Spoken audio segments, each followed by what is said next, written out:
Look at this integral. Oh, doesn't look too nice. It really doesn't look too nice. Can we make it look a little bit nicer with these? Yes, we can. That's what we're going to do. We're going to use this primarily. Why you don't really actually need to use this. You could just stick with a regular log. I like to work on natural logs a lot. They just make me happier. So I'm going to rewrite this as 2 to the 1, integral of 2 to 1, and ln of 3x squared divided by ln of 7 and dx over 5x. I just broke it up just a little bit differently, just so it looks like this. It just makes me a little bit happier to work with things like this. Okay, so what can I factor out? I can factor out the 1 over 5 ln of 7. I don't know why people like doing this so much. I rarely ever do it, but people like it when I do it, when I tutor people, so they ask me to do that. Wow, that was loud. X, dx. Okay, so this is where it gets interesting and fun. So if you do the substitution right here, you look at this and you think, what can I do to make this possible? You could probably use integration by parts. I don't think that's the best approach. You just do a substitution. Substitution we're going to do here is we're going to let this whole guy up here, the reason why we're going to let this whole guy be the substitution up here is because look at this rule. When you take the derivative of natural log, it will actually kind of get rid of this whole situation. So I don't like using this variable, but everyone loves it. U is equal to ln of 3x squared. So then du is what?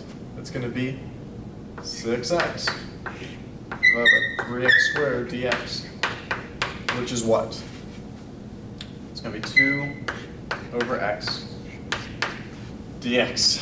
Look at that. Now note that there's a 2 over x dx and there's a dx over x.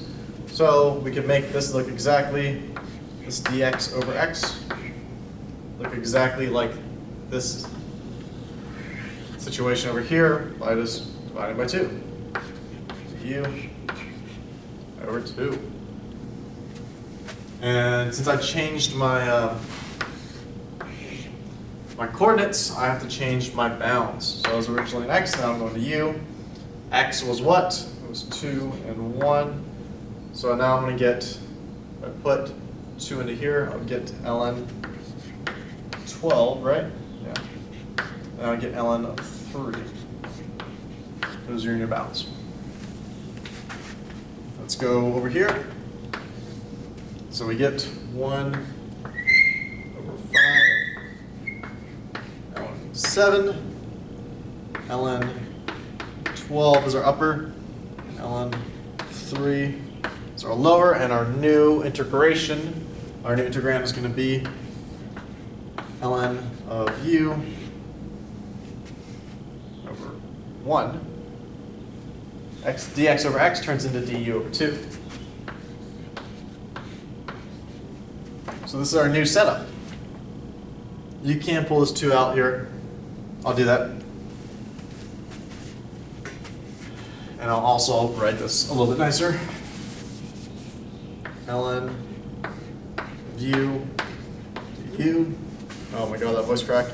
And I pulled the 2 out, so now it's a 10 instead of a 5. This is our new integral, and this is so much easier to do. This is 1 over, now 10, I'm going to call this ln. So that's 7/10 power, integrating ln of u du. What does that mean? Well, if you take the integral of ln of u, what do you get? Good question. Oh, and hold up. I hope everyone caught me for a second, caught me slacking. U is equal to ln of 3x, so it's u du. U du. Right? Because, yeah, my bad. U is equal to ln 3x squared, not just 3x squared. It's u du. Sorry. This integral is really easy to do, right? So now we just see it's 1 over 10 ln 7th. And integrating this, I'm going to get u squared over 2 being evaluated from ln of 12 to ln of 3. 2 out here. If you put this 2 out there again, call it. So I'm going to pull that 2 out. We get 1 over 20 ln of 7 ln squared 12 minus ln squared 3. Oh my God. This is your answer. Just like that. Yeah, 20 ln of 7. Interesting, I know. Well, there you go. Hope you guys enjoyed your free homework answer.